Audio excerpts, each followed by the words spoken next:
আগের দিনে মানুষে ঠিকই বলতো, বয়স্ক দাদু দিদিমা ঠাকুমা ওরা ঠিকই বলতো যে অতিভক্ত চোরের লক্ষণ। কথায় আছে না, আমি নিজেও করব না, কাউকেও করতে দেব না, ওই আর কি।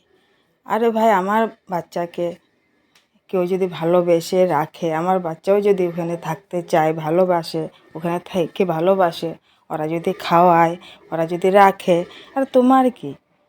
হ্যাঁ, তোমার তো কোনো মাথা ব্যথা নেই। তোমার কেন মাথা ব্যথা এত? আমার বাচ্চাকে ওরা রাখছে, ওরা ভালোবাসে, আমার মেয়েও ওখানে থেকে ভালোবাসে, তাই ওখানে রাখছে।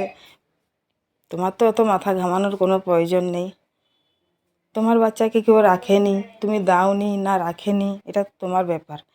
আমার বাচ্চাকে রাখছে, ভালোবাসে, তা তোমার এত মাথা ঘামানোর দরকার নাই ভাই। তুমি যদি ভিডিওটা দেখো, তোমাকে বলছি, সবাইকে বলছি না, সবাই আবার গায়ে মেখো না। আরে আমার বাচ্চাকে ওরা রাখছে, তো আমার পাশের বাড়ির একজনের রাখছে, তো কী হয়েছে? ওরা ভালোবাসে, আমার মেয়েও ভালোবাসে, তাই থাকছে, ছোটোর থেকে ওরা রাখছে। আরে তুমি নিজেও রাখবে না, আরেকজন যদি রাখে তাও তোমার মাথা ব্যথা। বন্ধুরা, আমি থাকি জয়েন্ট ফ্যামিলিতে, কিন্তু সারাদিন আমি থাকি আমার মেয়ে আর আমি, সবাই কাজে কর্মে স্কুল সব দিকে চলে যায়, গোটা দিনটা আমি ঘরের মধ্যে একা এই মেয়ে নিয়ে জয়েন্ট ফ্যামিলিতে কাজ করি, রান্না বাড়া সব কিছু সমস্ত দিনের বেলায়। বন্ধুরা, রাতেরবেলায় এক তরকারি ভাত রান্না করলে হয়ে যায়, দুপুরেগুলো থাকে বাটা বাটি, জল আনা, সব কিচ্ছু আমার। জল বাইরের থেকে আনতে হয়, ঘরে ভর্তি করে রাখতে হয়, ঘর মোছা, ঘর ঝাড়ু দেওয়া, ঠাকুর দেওয়া, সন্ধ্যা দেওয়া, সমস্ত দিনের বেলা একা একা একা একাই বাচ্চা নিয়ে আমি কাজগুলো কীভাবে যে করি, এটা আমিই জানি, আর আমার ভগবানে জানে। তো পাশের বাড়ি একজনে যদি রাখছে আমার মেয়েকে সময় পেলে, ওরা যদি রাখছে, কোনো কোনো সময় নিয়ে যায়, কোনো কোনো সময় আমি নিজেই কুলে নিয়ে নিয়ে রান্না করে, তোমরা অনেক সময় ভিডিওতে দেখেছো বন্ধুরা, কুলে নিয়ে নিয়ে ঠাকুর দেওয়া, কুলে নিয়ে নিয়ে রান্না করা। আমার বাচ্চাকে আমি যেভাবে হোক, আমি সংসারের কাজও করছি, আমার বাচ্চাকেও রাখছি। আর ওরা যদি ভালোবেসে নিয়ে যেত, তো তোমার আরেকজনের এখানে মাথা কামানোর কোনো প্রয়োজন নেই। তোমরা নিজেরাই বলো বন্ধুরা, সমস্ত কাজ দিনের বেলায় থাকে, রৌদ্রে দেওয়া, ধোয়া, কিছু যদি বানানো হয় রৌদ্রে দেওয়ার জন্য, ওই জিনিসও আবার রৌদ্রে দেওয়া, ওগুলো ঢোকানো, কাপড় ধোয়া, কাপড় মেলা, কাপড় গুছানো, জল আনা, বাইরে থেকে জল এনে সব কিছু করতে হয়, সবজি কাটা, বাটা বুটি। আমার নিচে গ্রাইন্ডার নেই বন্ধুরা, আমি শিলনোড়াতেই বাটা বুটি করে রান্না করে, তোমরা নিজেরাই দেখো। তার মধ্যে যে আমি কিন্তু এইসব ভিডিওতে এইসব কোনো কথা আমি কোনো সময়, আমার চ্যানেলে গিয়ে তোমরা ঘুরে আসতে পারো, কোনো দিন তোমরা যদি পূর্ণা বন্ধু, তোমরা জানতে পারবে আমি এইসব কোনো ধরনের কথা বলি না। কিন্তু খারাপ লাগে বন্ধুরা, আর একজনে রাখছে, আমার মেয়েও ওখানে থেকে ভালোবাসে, থাকছে, তো কী হয়েছে? হ্যাঁ, তোমার তো মাথা ব্যথা, তোমার বাচ্চাকে কেউ কখনো রাখেনি, আমি একা একা করেছি, বা মেয়েকে এখানে রেখে সমস্ত কাজ করে নিচ্ছি ঘরের মধ্যে নিশ্চিন্ত মনে। আরে তাতে কী হয়েছে তোমার?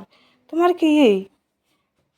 তুমি তো রাখছো না, তুমি তো খাওয়াচ্ছ না, তোমার ঘর নোংরা হয়ে যাবে, তার জন্য আমার মেয়েকে নিয়ে কিছু খাওয়ালে তুমি ঘর নোংরা হয়ে যাবে। আমি ঘর ক্লিন করে রেখেছি, ঝাড়ু মেরে রেখেছি, বিছনা গুছিয়ে রেখেছি, তোমার মেয়েকে খাওয়ালে আমার ঘর নোংরা হয়ে যাবে, আমি খাওয়াবো না, সেই কথাও কি আমি ভুলে গিয়েছি নাকি? ভুলিনি, সব কিছু মনে আছে। আমার মেয়ে করে দিয়েছে, ওই কথাও বলেছো। ঘরের থেকে জিনিস বের করে নিয়ে আসে খেলার জন্য, সেই কথাও বলেছো। আমি তো কিছু ভুলিনি। ওরা রাখছে তো রাখতে দো, তোমার প্রবলেম নাই না ওখানে। তো বন্ধুরা, এটা আমি দিদির বাড়িতে ঘুরে চলে এসেছি, বাধ্য, বাকি এইসব কথা বলে লাভ নেই। দিদির বাড়িতে ঘুরে চলে এসেছি, মনেও পড়ছে দিদির কথা, অনেক মিস করছি। যেদিন চলে আসবো ওই দিন তোমাদের দাদাভাই আমাকে নিতে গিয়েছে, ঘরে ঢুকেছে, কিছুক্ষণ পরেই দিদির নতুন সদস্য দিদির বাড়িতে চলে এসেছে। তোমরা দেখেছে, গরু বাচ্চা দিয়েছে। এটা দিদির ঘরের সিন, দিদির ঘরের ভিডিও, আমি ওখানের ভিডিও এখন আমি পোস্ট করছি। তোমরা সবাই ভিডিওটা দেখো, ভিডিওটাতে একটা লাইক দিও বন্ধুরা। এতক্ষণ পর্যন্ত যে যে আমার ভিডিওতে আছো, তোমাদেরকে অসংখ্য ধন্যবাদ বন্ধুরা। এই জায়গাতে আমি ছোটোবেলায় বলতে বড়োবেলায়, মানে আমার বিয়ের আগে আর কি, অনেক ঘুরেছি, অনেক কিছু এখানে স্মৃতি আমার মনে আছে, অনেক কিছু। এখানে এই পাথারটাতে আমি অনেক ঘুরেছি, খেলাধুলা করেছি। এখানে মানে আগে ধান লাগানো হতো, থানকুনি পাতা, কচু শাক, কচুলতি, এগুলো উঠাতাম, ঘুরতাম, খেলতাম, অনেক বন্ধু বান্ধবী ছিল এই জায়গাটা। এখন ধানও লাগানো হয় না, এখন জঙ্গল হয়ে আছে, আর একটু জল কাদা হয়ে গেছে, না হলে তো আমি ওখানে গিয়ে ভিডিও বানিয়ে তোমাদেরকে সুন্দর করে আরও দেখাতে পারতাম। তা তেলের জায়গা, এখানে নালা দিয়ে যে জলটা যাচ্ছিলো, মানে পুরা তেল তেল, তো আমি এখানে দাঁড়িয়েছি, পুরো তেলের গন্ধ করছে। না, আমি নালার উপরেই পাকা স্ল্যাব আছে, স্ল্যাবের উপরে দাঁড়িয়ে ভিডিওটা করেছি, আমি ওইদিকে যাইনি।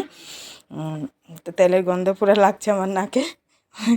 তো এদিকে মানে কি দিদি ওরা ফিল্টার করেই জল ব্যবহার করে, ফিল্টারও তোমরা দেখেছো, টাইমের জল এনে খায়।